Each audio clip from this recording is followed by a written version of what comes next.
partir de agora, você ouve o podcast semanal Cooperadores da Verdade, com Rodrigo e Maria Carolina Raimann, apologética católica pela hermenêutica da continuidade.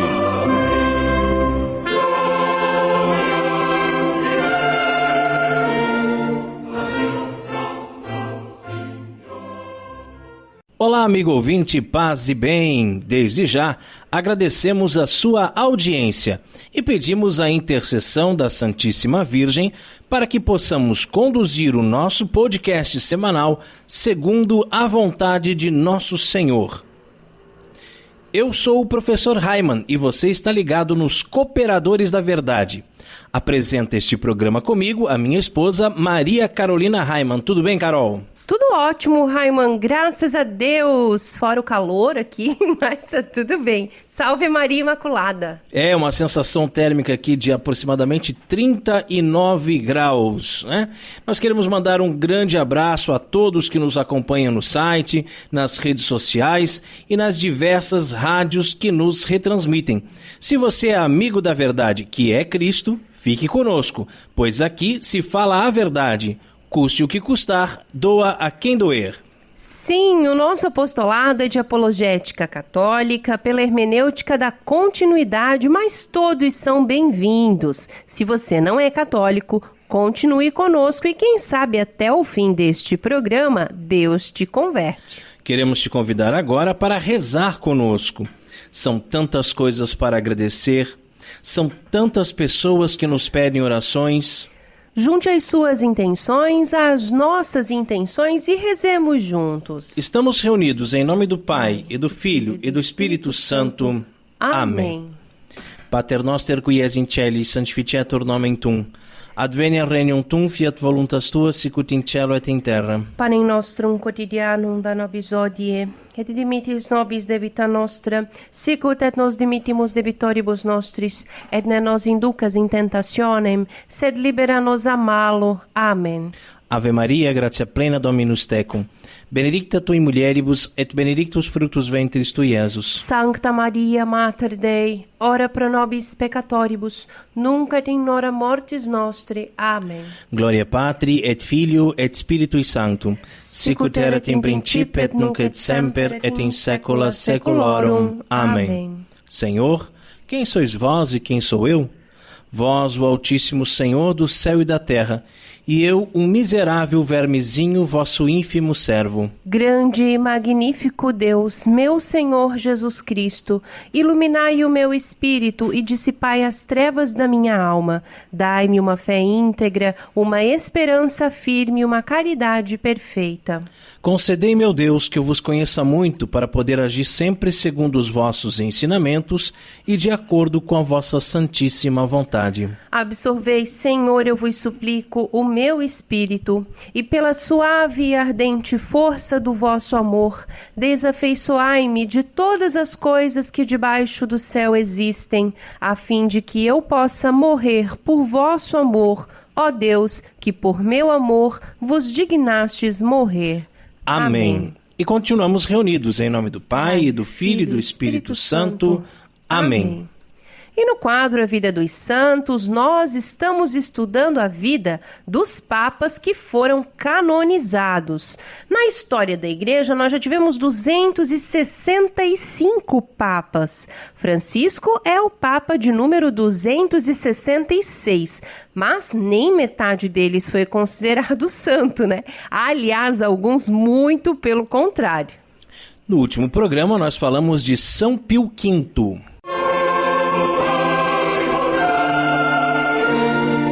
A Vida dos Santos.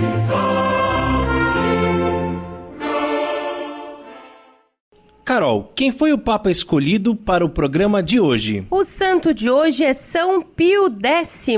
Conta pro povo então, Carol, um pouquinho sobre a vida de São Pio X. Vamos lá. Hoje nós vamos falar sobre um Papa que mereceu ser reconhecido santo, embora na humildade típica das almas abençoadas, José Sarto respondia àqueles que o chamavam de santo. E ele dizia, não santo, mas sarto. Boa, boa, Pelo né? sobrenome dele, né? Nascido em 1835, ao norte da Itália, e de família muito simples e religiosa, o pequeno José Sarto, com muito esforço e sacrifício, conseguiu, também com o apoio dos seus pais, estudar e entrar para o seminário.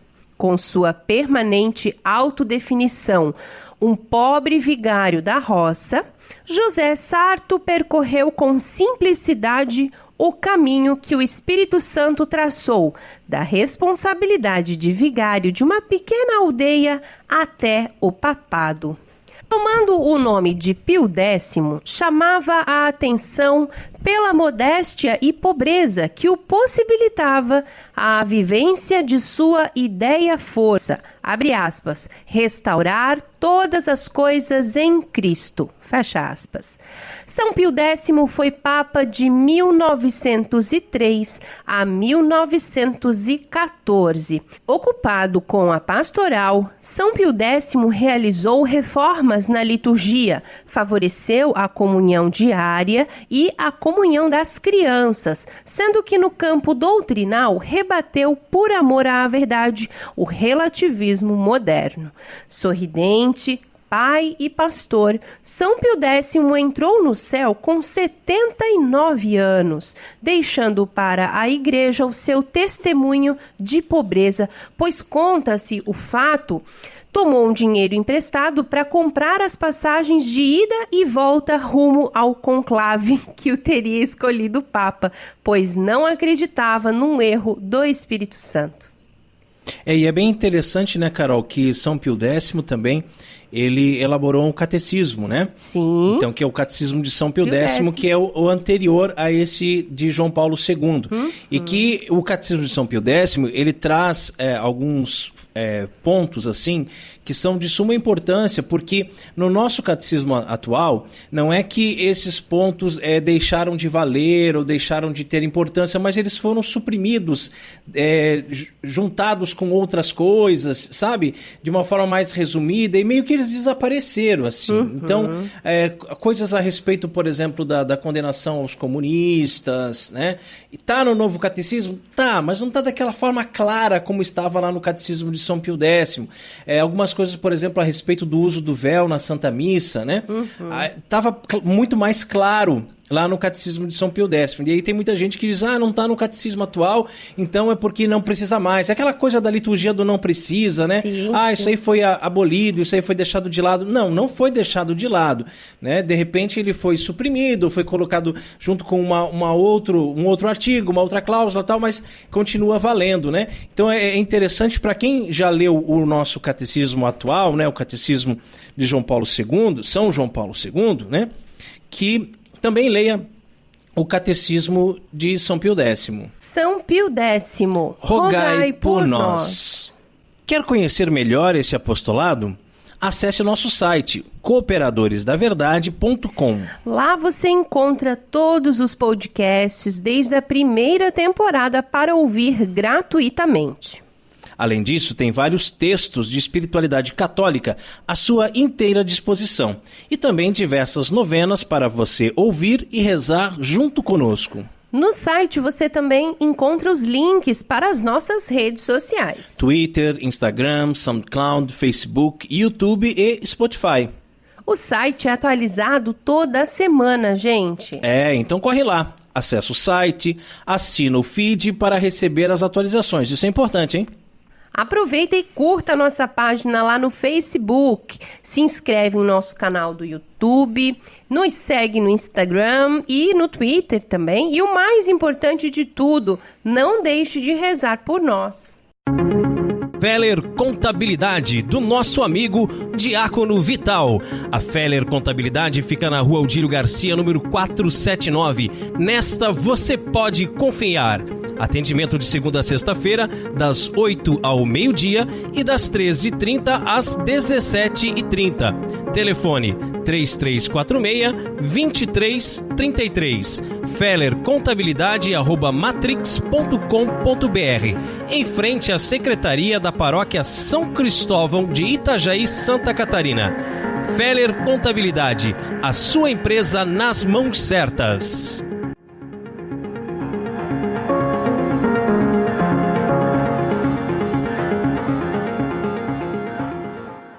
Carol, chegou a hora de mergulharmos nas fontes franciscanas. Desprezar-se a si mesmo.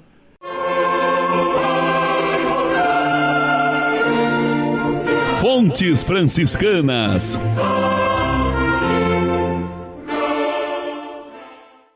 No versículo 24 do capítulo 16 do Evangelho escrito por São Mateus, Jesus nosso Senhor disse a seus discípulos, e hoje diz a cada um de nós, amigo ouvinte. Abre aspas. Se alguém quer vir após mim, renuncie a si mesmo, tome sua cruz e siga-me. Fecha aspas. Renunciar-se a si mesmo, Maria Carolina. Renunciar-se a si mesmo, amigo ouvinte. Algumas traduções trazem desprezar-se a si mesmo. Forte, né? É. E outras ainda dizem assim, odiar-se a si mesmo. Mais forte ainda. Sim. Mas o que significa, afinal de contas, desprezar-se a si mesmo? Bom, desprezar-se a si mesmo pode ser uma palavra dura, né, de ser entendida, de ser ouvida, como o Raimon mesmo falou, e mais dura ainda de colocar-se em prática. Mas o nosso seráfico pai, São Francisco de Assis, entendeu a radicalidade do seu significado e corajosamente a colocou em prática, deixando para o povo de Assis e redondezas e para todos nós, né, até os dias de hoje, mais de 800 anos depois, um grande exemplo. O grande exemplo da entrega total a Deus e do desprezo de todas as coisas materiais, inclusive o próprio corpo. Isso a gente encontra também no seu testamento, né, Maria Carolina? O testamento de São Francisco tem um trecho muito bonito que diz assim, abre aspas. E procedo assim porque do mesmo Altíssimo Filho de Deus nada enxergo corporalmente neste mundo, senão o seu santíssimo corpo e sangue que eles consagram e somente eles administram aos outros. Fecha aspas. Assim, podemos concluir que em nossa vida, tudo o que é belo, puro, santo, é espiritual. E por assim dizer, deveríamos desprezar tudo o que é material, menos o santíssimo corpo e sangue de nosso Senhor Jesus Cristo, que é a única coisa que devemos enxergar corporalmente, com adoração e ação de graças. Mas sabe qual é um grande problema que eu tenho percebido? É que o belo, o puro, ele foi relativizado de uma forma em nossa sociedade que, de fato, perdeu-se a noção do belo. Você vai numa galeria de arte, você vê umas coisas ridículas, às vezes horríveis, né? Mas é você que não entende arte. Né? Sou eu que não entendo de arte moderna, né? Porque aquilo ali para eles é belo. Já viu? Coisas assim medonhas, com absorvente íntimo sujo, e diz que aquilo ali é obra de arte, né? Aquela exposição daquele homem nu, sim, aquilo lá era obra de arte, né? Porque perdeu-se a noção do belo. E até mesmo atribuir a corpos humanos, né? Aquela modelo que naquele momento da vida dela estava numa boa forma e tal. Então, atribui-se aquilo à beleza, né? O sinônimo de beleza e aí um padrão para todas as outras coisas. E inclusive as roupas indecentes, né? que as pessoas usam aí nas ruas, mostrando as partes desonestas do corpo, e alguém ainda tem a coragem de dizer assim, mas o que é bonito é para ser mostrado. Quem é que diz que é bonito esse negócio aí? Né? Então perdeu-se a noção do belo. Claro, uma mulher vestida de forma modesta, com um vestido longo, né? Uma mulher recatada, uma mulher que mostra no seu olhar, no seu sorriso, o recato, a modéstia, a humildade, né? A sinceridade. Isso é uma coisa bela, mas perdeu-se essa noção do belo, né? As próprias igrejas são construídas de uma forma hoje em dia e que são feias. São uma arquitetura moderna, sei lá, parece 2 containers um em cima do outro, uma coisa medonha, concreto e... Cadê o belo? O belo a gente encontra naquelas igrejas que tem pelo menos uns 100 anos já, né? Então as igrejas com no mínimo 100 anos atrás você começa a ver as igrejas belas, a arquitetura bela, os detalhes, né? Os desenhos, os afrescos, né? As pinturas, as imagens. Isso é o belo. E aí nós chegamos à conclusão de que tudo que é verdadeiramente belo, tudo que é verdadeiramente puro, está no nível espiritual, né? Está no nível espiritual. Porque você consegue ver naquela beleza algo que transcende. Algo que vem uma luz do Criador, né? Você vê uma criatura bela, como por exemplo você vai lá nas cataratas do Iguaçu, vamos dizer assim. Lá nas cataratas do Iguaçu você vê aquela água caindo em abundância, aquelas cachoeiras, aquela natureza. Você diz assim, como Deus é bom. Se isso aqui é belo, quanto mais belo deve ser aquele que criou isso aqui. Quando você vê uma pessoa... que as pessoas não são bonitas, né? As pessoas, como a Maria Carolina falou, tem umas fases assim que estão mais ajeitadinhas um pouco. Depois aquela beleza passa, né? Mas quando você vê uma pessoa, um rosto, né? Eu não estou falando de partes desonestas. Um rosto. E você olha para aquele rosto, você vê um rosto bonito. Você diz assim, se essa pessoa é bonita assim, quanto mais lindo deve ser aquele, com A maiúsculo, que a criou, né? Então, tudo que é belo vem do Criador. É espiritual. E é para ser admirado, sim, de uma forma espiritual, né? A vida dos santos, que é coisa mais bela do que isso, para nós admirarmos, mas deveríamos aprender com São Francisco de Assis a desprezar tudo que é material. Você quer um carro novo? Para quê, meu irmão? Para quê? Para sair se exibindo por aí? Porque é o carro do ano? Porque o carro é bonito, entre aspas? Como é que alguém pode achar um carro bonito, né? Você quer comprar isso, comprar aquilo, comprar aquele outro celular, um smartphone de última geração? Para quê, meu irmão? Para que você vai gastar horrores com um negócio desse? Aí as pessoas vêm dizer que hoje em dia não dá para ter mais filhos, né? Porque quando nós falamos em famílias numerosas aqui no programa Cooperadores da Verdade, as pessoas dizem, isso é um absurdo.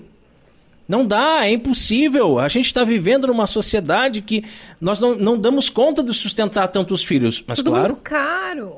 É tudo muito caro, é. Mas claro, você quer dar um iPhone para cada um dos filhos, não vai conseguir dar 10 filhos nunca. Né? Agora, tenha 10 filhos e dê aquilo que é essencial, que é a salvação das almas deles. Deem a eles o céu. Isso é o essencial. Esqueça do material. E não só esqueça, despreze o que é material. E São Francisco de Assis, ele olhava primeiro os defeitos espirituais dos frades, depois os exteriores. E por último tratava de remover todas as ocasiões que costumam abrir as portas aos pecados.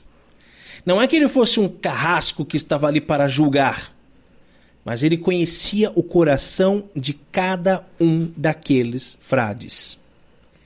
E aí, como que um médico, mas um médico de almas, né? Como um pai que se preocupa em levar um filho para o céu, ele ia curando todos aqueles defeitos espirituais, os defeitos exteriores e todas as ocasiões que poderiam levar um dos seus filhos ao pecado. E se Francisco de Assis, amigo ouvinte, fazia isso com os seus frades, é porque certamente já havia cuidado primeiramente dos seus próprios defeitos espirituais e exteriores, pois do contrário seria hipocrisia. Como é que você quer levar as pessoas para o céu se você está atolado na lama do pecado, você está carimbando o seu passaporte para o inferno? Então, primeiro, olhe para o seu olho, né? Tira o cisco do seu olho, primeiro, para depois você olhar para o defeito do irmão.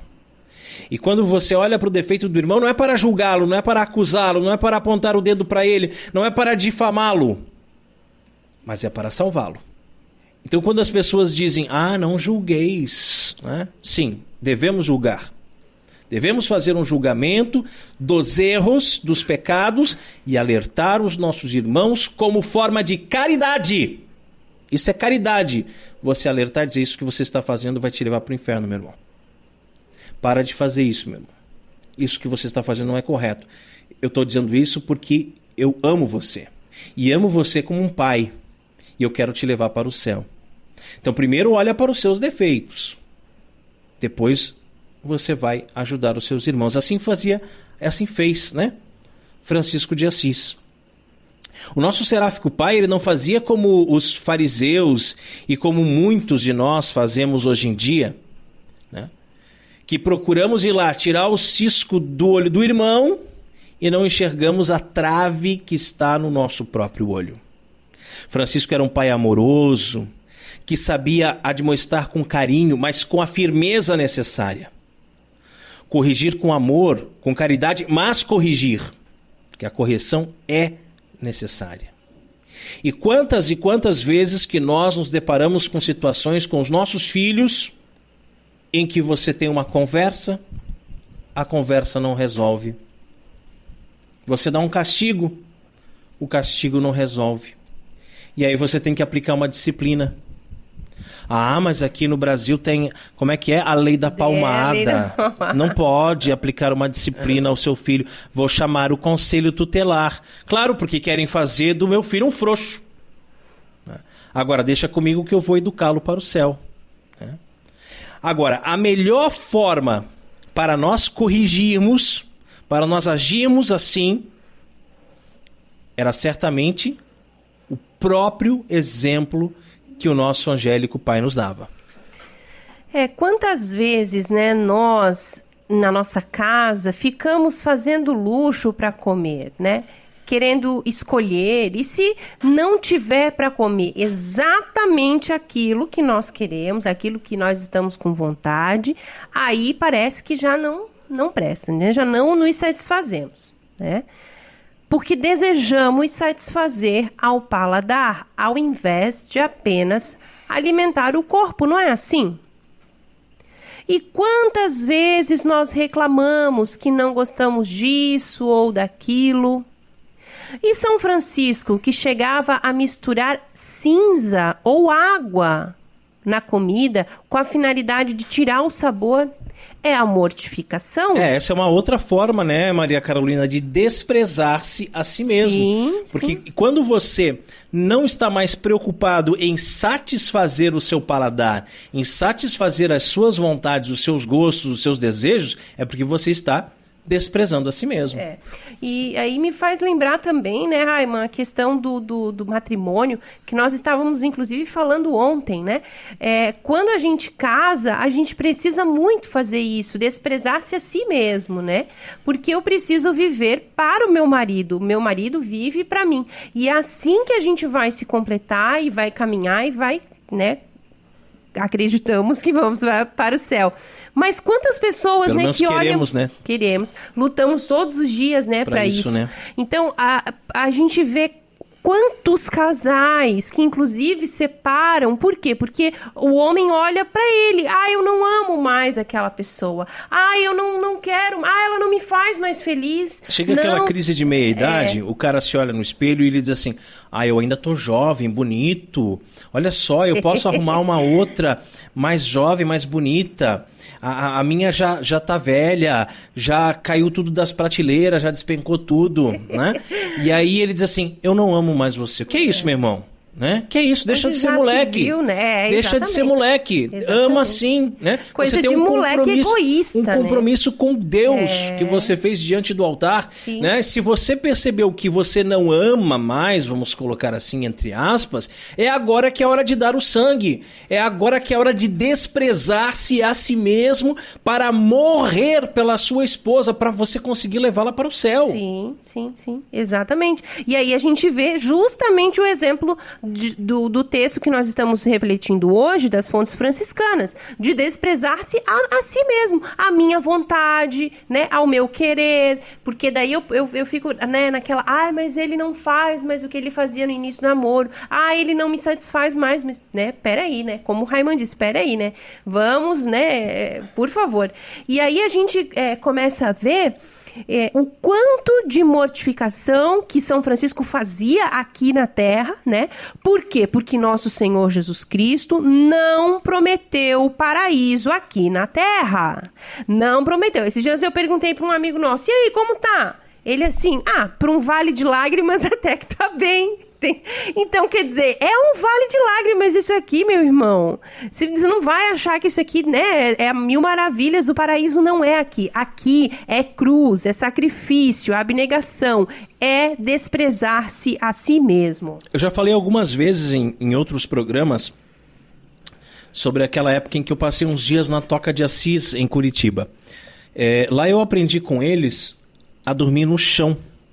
Exatamente como os primeiros frades menores faziam, né? Difícil nos primeiros dias, sabe? Você está tão acostumado. Mim ainda é difícil. Você está tão acostumado com colchão, né? Tão acostumado com travesseiro. Mas a Maria Carolina de vez em quando faz umas penitências aí, vai dormir no chão, mas coloca um cobertorzinho embaixo para forrar, né? E até por causa do frio também, da friagem, né? E o travesseiro também não dispensa, né? Mas lá a gente dormia assim, sem nada, sabe?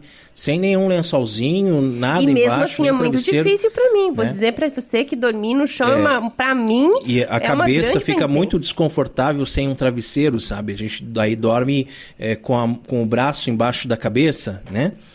Mas essa foi uma experiência muito boa, uma lembrança boa que eu tenho até os dias de hoje, sabe? E quando você visitava a casa, eu não sei se essa casa ainda existe, porque muitas casas da Toca fecharam, né? Mas você visitava a casa, você via que tinha muitos quartos, era uma casa bem grande, tinha vários quartos e várias camas. Aí você pode se perguntar, mas então por que eles não dormiam nas camas? Camas eram feitas para os acolhidos, para os enfermos e idosos que a fraternidade tirava das ruas. Os toqueiros, como eles eram conhecidos, né? E eu, como visitante, né, também, nós dormíamos no chão duro e sem travesseiro. E não é para a vanglória, e sim para mortificar-se, para desprezar-se a si mesmo.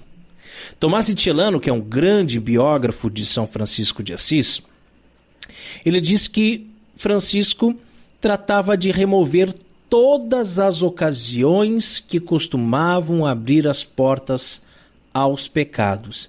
E aí eu fico pensando, será que nós fazemos isso?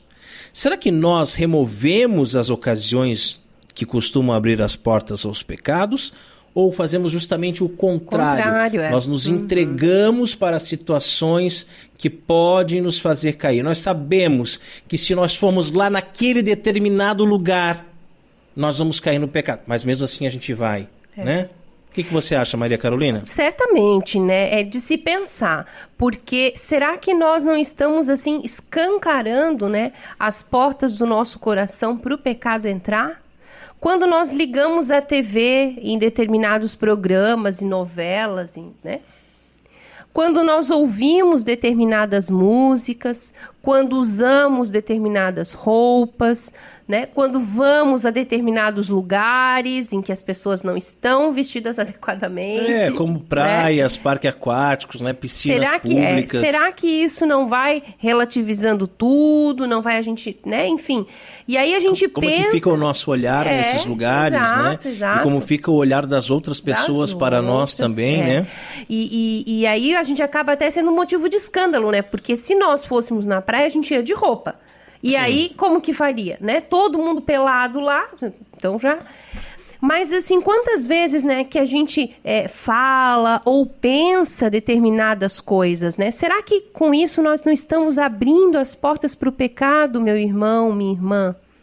Quando nós nos deixamos enganar pelos horóscopos da vida, mensagem do Chico Xavier, essas teorias reencarnacionistas, né, espírita, e tantas outras coisas que são contrárias à fé cristã, sim. Maçonaria, né? Partidos comunistas como o PT, PSOL e Companhia Limitada. Exato. Né? Bailes, funk. Ei, meu Deus, a lista é grande, né? E várias outras coisas também, né? Como o aborto, o uso da camisinha de anticoncepcionais, o sexo fora do casamento. Será que não estamos permitindo que o mal entre em nossas vidas, em nossas famílias? Amigo ouvinte. Vigiai e orai, disse o Senhor. Pois o Filho do Homem virá como um ladrão, e ninguém sabe nem o dia, nem a hora. Portanto, joelho no chão e terço na mão. Sejamos sensatos, e entreguemos nossas vidas nas mãos de nossa Mãe Maria Santíssima, como coisa e propriedade que somos, como escravos da Rainha. Que ela nos ajude e nos conduza aos caminhos de seu amado Filho, Jesus Cristo, Senhor nosso. Que assim seja. Amém. Livraria Católica Auxílio dos Cristãos. Artigos religiosos. A Livraria Auxílio dos Cristãos fica na Praça Governador Irineu Bornhausen, centro de Itajaí, no estacionamento da Igreja Matriz do Santíssimo Sacramento. Calendários, bíblias, livros, artigos litúrgicos, camisetas, cartões, presépios, crucifixos, imagens sacras, CDs, DVDs e muito mais. Telefone 3349-0692. 3349-0692. Livraria Auxílio dos Cristãos. 21 anos de tradição. E se você também gostaria de anunciar a sua empresa no programa Cooperadores da Verdade, entre em contato conosco e nos ajude a evangelizar. O nosso e-mail é contato@cooperadoresdaverdade.com e também pelo WhatsApp DDD 47 997 18 32 96. Levamos a sua empresa para muitas rádios. Você gostaria de ajudar esse apostolado a crescer e levar a palavra de Deus a mais famílias como a sua? Faça sua doação de qualquer valor, por depósito ou transferência bancária. Você pode também contribuir com a nossa vaquinha ou se tornar um sócio do Clube do Ouvinte dos Cooperadores da Verdade, através do apoia.se. Todas essas informações você encontra em nosso site, cooperadoresdaverdade.com.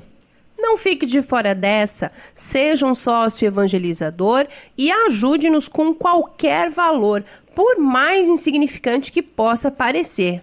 E no quadro mais treteiro do nosso programa, hoje vamos falar sobre fé e razão.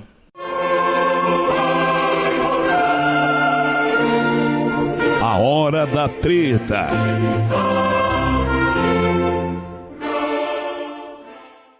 Fé e razão. Duas asas de um mesmo pássaro. Amigo ouvinte, existe um equilíbrio bastante grande por parte da Igreja quando se refere à teologia racional, pois ela não prega o otimismo racionalista e nem o pessimismo fideísta. Pelo contrário, encontra o meio termo entre elas, dizendo que ambas devem caminhar juntas em direção ao Pai. O Concílio Vaticano I, que em 24 de abril de 1870 promulgou a Constituição Dogmática Dei Filius sobre a fé católica, nos ensina: a mesma Santa Mãe Igreja sustenta e ensina que Deus, princípio e fim de todas as coisas, pode ser conhecido com certeza pela luz natural da razão humana a partir das coisas criadas, pois o invisível dele é divisado, sendo compreendido desde a criação do mundo. Por meio dele tudo foi feito. Mas ensina que aprouve a sua misericórdia e bondade, revela-se à humanidade a si mesmo e os eternos decretos da sua vontade por outra via, e esta sobrenatural, conforme diz o apóstolo: havendo Deus outrora em muitas ocasiões e de muitos modos falado aos pais pelos profetas, ultimamente nestes dias falou-nos pelo Filho. A mente humana, amigo ouvinte, é capaz de conhecer a Deus por meio da criação. Os racionalistas e os fideístas não creem nisso. Foi contra eles que o Concílio Vaticano I se manifestou. Os primeiros, os racionalistas, são aqueles que creem que a razão basta. Os fideístas, ao contrário, creem que somente a fé basta e que a razão não é necessária. A Igreja, por sua vez, crê que fé e razão andam juntas. Mais ainda, crê que uma ilumina a outra. Para os protestantes, não é possível conhecer a Deus por meio da criação. O famoso teólogo protestante Karl Barth concluiu em seus estudos que a analogia entes é a razão fundamental pela qual não é possível ser católico. Ele afirmava que quando o homem usa a sua racionalidade para conhecer Deus por meio da criação, a única coisa que ele é capaz de produzir é um ídolo. Para ele, o único caminho é a analogia fidei, ou seja, a analogia da fé, baseada no fato de que o homem deve ater-se à revelação produzida por Jesus. O cardeal Joseph Ratzinger, o Padre Zé, sabe o Padre Zé? Aquele que hoje é o Papa Emérito, Bento XVI, empenhou-se a vida toda em mostrar que a Igreja não aceita essa oposição entre a fé e a razão. Pelo contrário, existe coerência no fato de ambas conviverem pacificamente. A fé e a razão são como duas asas que nos conduzem no voo em direção a Deus. Se você tem a fé, mas não tem a razão, a fé é cega. Mas se tem a razão e não tem a razão enlouquece. Disse São João Paulo II na encíclica Fides et Ratio. O pensamento protestante apresenta um erro básico. Só um erro?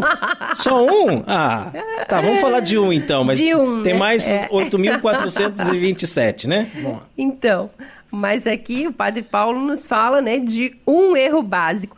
Se é somente por meio da revelação que se chega até Deus, como é que se dá o reconhecimento dessa revelação? Uma vez que ela deve obrigatoriamente passar pela mente, que é deturpada pelo pecado original, né? E é capaz somente de produzir ídolos. De que adianta Deus se revelar em Jesus de forma extraordinária se não existe uma racionalidade capaz de acolher essa revelação? Portanto, a fé necessita da razão. Por outro lado, amigo ouvinte, é necessário também que a fé esteja ao lado da razão, pois somente a razão enlouquece, como nós já falamos. Sim. Pois há de procurar um fundamento para si em si mesma. Impossível isso, impossível. Ainda sobre o conhecimento de Deus, a encíclica Humanis Generis diz que, se, portanto, o homem é capaz de chegar a Deus, ele é também capaz de falar de Deus a todos os homens e com todos os homens. Essa convicção está na base de seu diálogo com as outras religiões, com a filosofia e com as ciências, como também com os não crentes e os ateus.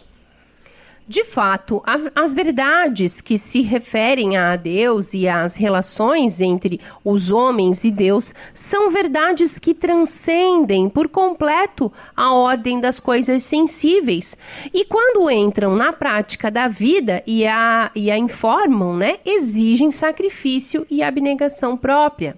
Ora, o entendimento humano encontra dificuldades na aquisição de tais verdades, quer pela ação dos sentidos e da imaginação, quer pelas más inclinações nascidas do pecado original. Isso faz com que os homens, em semelhantes questões, facilmente se persuadam de ser falso e duvidoso o que não querem que seja verdadeiro. Por isso deve-se defender que a revelação divina é moralmente necessária para que no estado atual do gênero humano todos possam conhecer com facilidade, com firme certeza e sem nenhum erro as verdades religiosas e morais que não são por si inacessíveis à razão. Ademais, por vezes, pode a mente humana encontrar dificuldades mesmo para formar juízo certo sobre a credibilidade da fé católica. Não obstante, os últimos e admiráveis indícios externos propiciados por Deus para se poder provar certamente por meio deles a origem divina da religião cristã exclusivamente com a luz da razão. Com efeito, o homem, levado por preconceitos ou instigado pelas paixões e pela má vontade, não só pode negar a óbvia existência desses sinais externos, mas também resistir às inspirações sobrenaturais que Deus infunde em nossas almas. Conforme o Raimon acabou de falar, a igreja ela defende o diálogo com as religiões não cristãs por meio da racionalidade, mas não esconde que há um problema de ordem linguística, pois a linguagem não é capaz de dizer Deus adequadamente, apenas de apontar para ele. As criaturas apresentam uma certa semelhança com Deus. O homem, por sua vez, é imagem e semelhança de Deus, embora, por causa do pecado original, de alguma forma tenha se tornado somente imagem dele. A semelhança é readquirida quando, aos poucos, por meio da santidade, ele se aproxima do modelo ideal de ser humano criado por Deus, que é o seu Filho Jesus. A grandiosidade de Deus é tamanha que o homem precisa constantemente recordar-se de que tem limites por causa do pecado original. Assim, é preciso uma ascese permanente para que o homem possa aproximar-se de Deus, cultivando a virtude da prudência, que é a capacidade, de enxergar as coisas sem distorcê-las por causa do desejo ou da repulsa. Por fim, é preciso lembrar que se existe uma semelhança entre Deus e o homem, maior ainda é a dessemelhança entre ambos. Quando a verdade reza ao Pai em prol dos seus fiéis dizendo, abre aspas, quero, Pai, que eles sejam um em nós, como também nós somos um, fecha aspas. O termo um, referido aos fiéis, se deve entender no sentido de união de caridade na graça, enquanto referido às pessoas divinas, indica a unidade de identidade na natureza. Como se diz a verdade em outra passagem? Quando nós falamos a verdade aqui, estamos falando de Jesus Cristo, Abre aspas. Sede vós, portanto, perfeitos, como é perfeito o vosso Pai Celeste. Fecha aspas. Como se dissesse mais claramente, sede perfeitos, com a perfeição da graça, como o vosso Pai Celeste é perfeito. Com a perfeição da natureza, isso é, cada um a seu modo. Pois entre o Criador e a criatura não se pode observar tamanha semelhança que não se deva observar diferença maior ainda. Existe, portanto, um equilíbrio bastante grande por parte da Igreja quando se refere à teologia racional, pois ela não prega o otimismo racionalista e nem o pessimismo fideísta. Pelo contrário, encontra um meio termo entre elas, dizendo que ambas devem caminhar juntas em direção ao Pai. Sabe-se, amigo ouvinte, que o homem é capaz de Deus, pois recebeu dele uma racionalidade. Embora tenha sofrido com o pecado original, essa racionalidade não foi totalmente deturpada, pois de alguma maneira o homem ainda é capaz de ouvir Deus. Sabendo que o homem é capaz de ouvir Deus, pois recebeu dele uma racionalidade e que, embora tenha sofrido com o pecado original, esta racionalidade não foi totalmente deturpada, né? Pois caso tivesse acontecido, o homem seria incapaz de ouvir Deus. É verdade. E o constante sentir da Igreja Católica tem também sustentado e sustenta que há duas ordens de conhecimento distintas, não só pelo princípio, mas também pelo objeto. Pelo princípio, visto que numa conhecemos pela razão natural e na outra pela fé divina. E pelo objeto, porque além daquilo que a razão natural pode atingir, são propostos para crermos mistérios escondidos em Deus, que não podemos conhecer sem a divina revelação.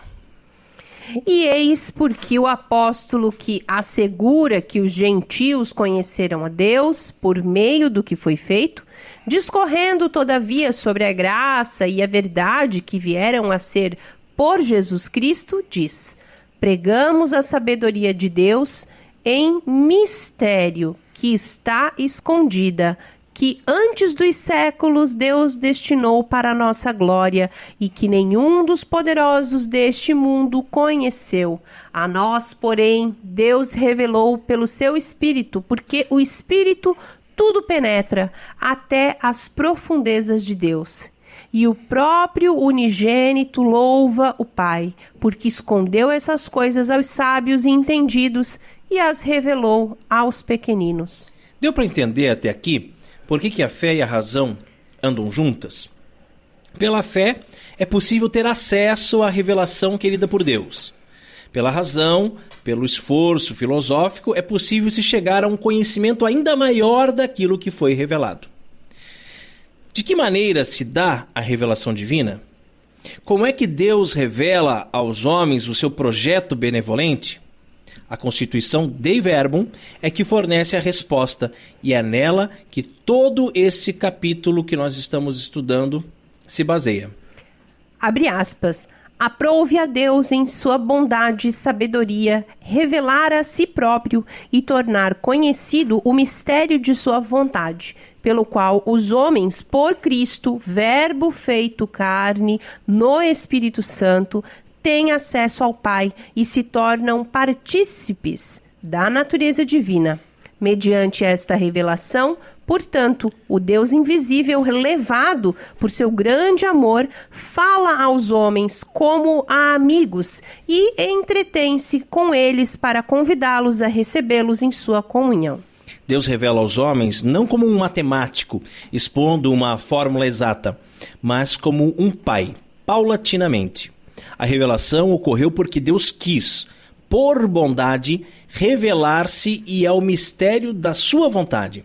Por causa dessa revelação, o homem tem acesso ao mistério da Santíssima Trindade. Ele vai ao Pai, pelo Filho, no Espírito. Assim, desde o início é preciso saber que existe um abismo imenso entre o homem e Deus. Como o homem não teria jamais condições de se aproximar de Deus, ele vem, transpõe o abismo e se encarna, assumindo a natureza humana. Em Jesus, Deus e o homem estão unidos. O Espírito Santo é o elemento que une todas as pessoas em Jesus. É o mistério da igreja, onde Cristo é a cabeça de um corpo e o Espírito Santo é a alma. É assim que o homem é salvo. O agir de Deus e a palavra de Deus se completam mutuamente. Portanto, a revelação divina acontece na pessoa de Jesus Cristo. Essa economia da revelação se concretiza através de acontecimentos e palavras intrinsecamente conexos, de sorte que as obras realizadas por Deus na história da salvação manifestam e corroboram os ensinamentos e as realidades significadas pelas palavras, que, por sua vez, proclamam as obras e elucidam o mistério nelas contido. No entanto, o conteúdo íntimo da verdade comunicada por essa revelação a respeito de Deus e da salvação do homem se manifesta a nós em Cristo, que é, ao mesmo tempo, mediador e plenitude de toda a revelação. Para revelar-se ao homem, Deus se utiliza de uma pedagogia peculiar. A história da salvação mostra como Deus prepara o homem durante todo o Antigo Testamento para receber a plenitude da revelação, que é Jesus Cristo.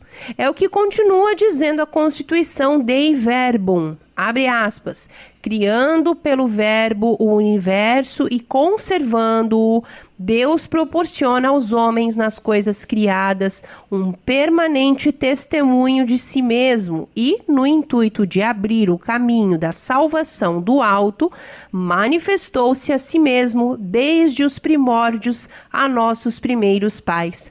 Ora, após a queda deles, havendo prometido a redenção, alentou-os a esperar uma salvação e velou permanentemente pelo gênero humano, a fim de dar a vida eterna a todos aqueles que, pela perseverança na prática do bem, procuram a salvação. Fecha aspas. E o grande santo Irineu de Lyon, a propósito da pedagogia divina, diz que, abre aspas, o Verbo de Deus habitou no homem e fez-se filho do homem para acostumar o homem a aprender a Deus e a acostumar Deus a habitar no homem segundo o beneplácito do Pai. Que bonito isso, né?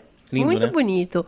Mesmo após o pecado dos primeiros pais, Deus não parou de revelar-se aos homens. Pelo contrário, alentou-os a esperar uma salvação e velou permanentemente pelo gênero humano, a fim de dar a vida eterna a todos aqueles que, pela perseverança na prática do bem, procuram a salvação.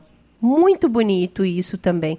Portanto, mesmo em vista do pecado dos primeiros pais, Deus não virou as costas para a humanidade, abandonando-os ao poder da morte, mas ofereceu por várias vezes aliança com o homem pecador. É verdade, Carol. A primeira aliança de Deus com o homem foi aquela firmada com Noé.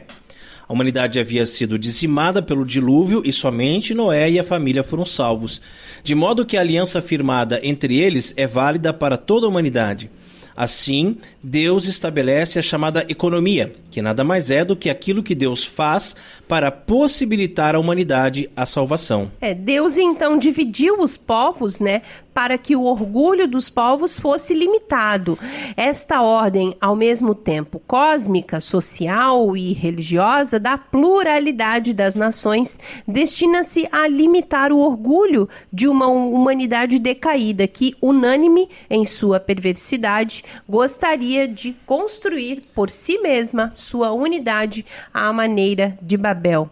Contudo, devido ao pecado, o politeísmo, assim como a idolatria da nação e de seu chefe, constitui uma contínua ameaça de perversão pagã para essa economia provisória. A aliança que Deus firmou com Noé permanece válida até a plenitude dos tempos, com a encarnação do Verbo.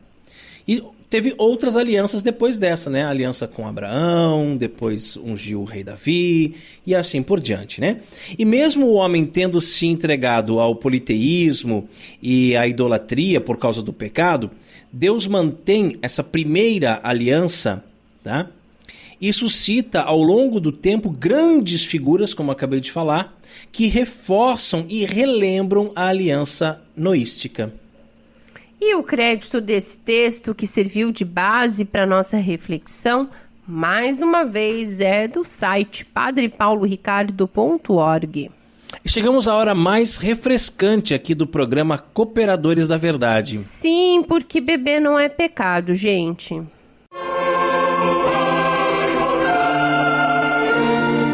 Catolicismo e cerveja.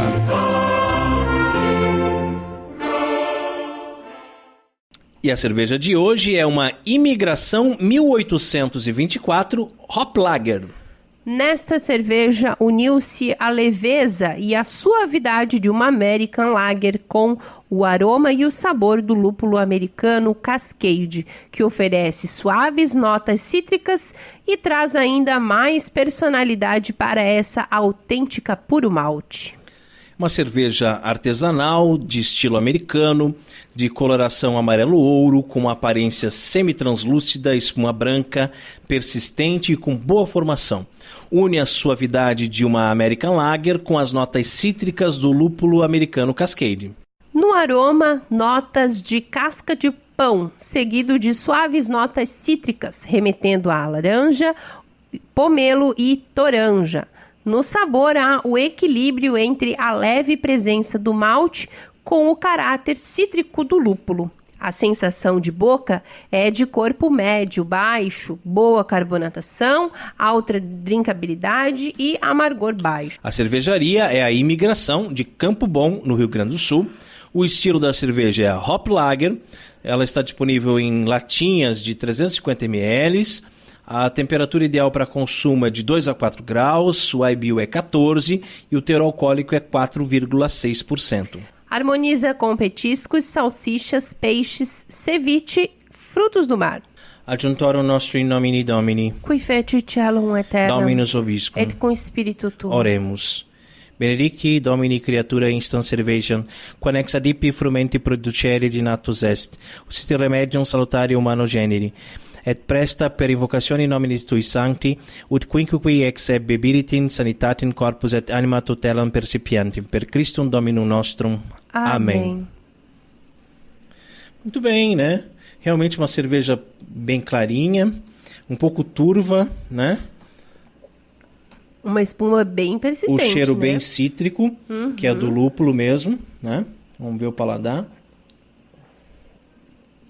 Bem refrescante, uma boa drinkabilidade, né? Uma cerveja que desce bem. É. E Eu gosto desse Gostosa, estilo, né? Hop Lager. Eu gosto desse estilo. Muito bom. sabe que... Gostei. Outro dia eu tive numa cervejaria e aí o atendente teve que explicar para a pessoa perguntou o que é Hop Lager?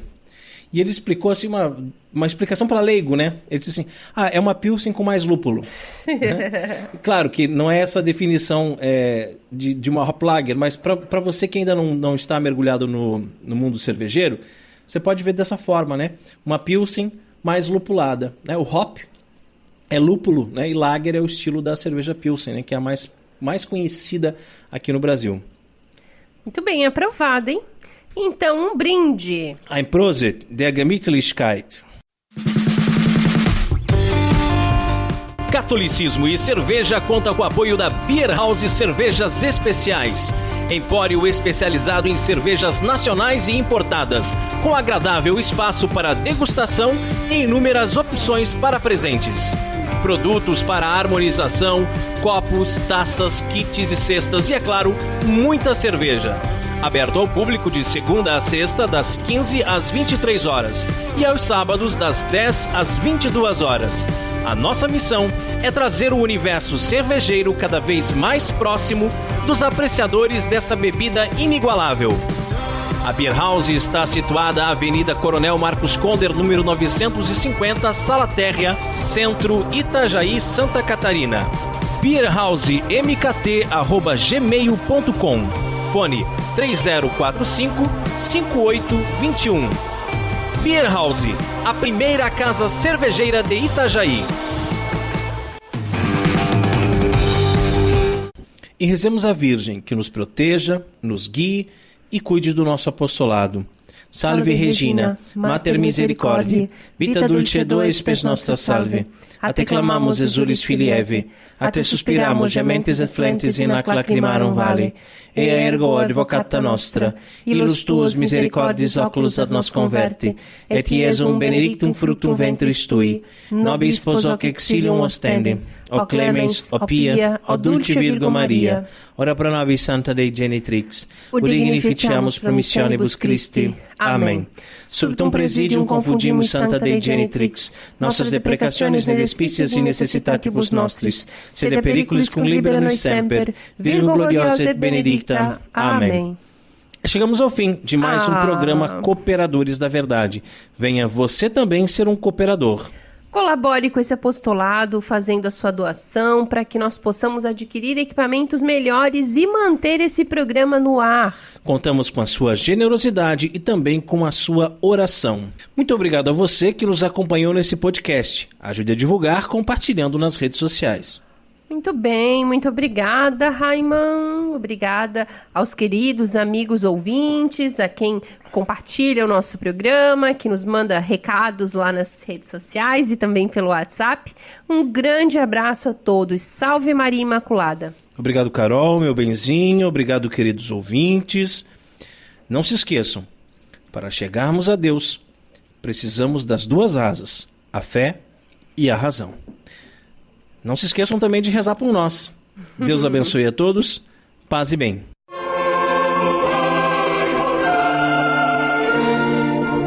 Você ouviu Cooperadores da Verdade, com Rodrigo e Maria Carolina Raiman. Apologética católica pela hermenêutica da continuidade.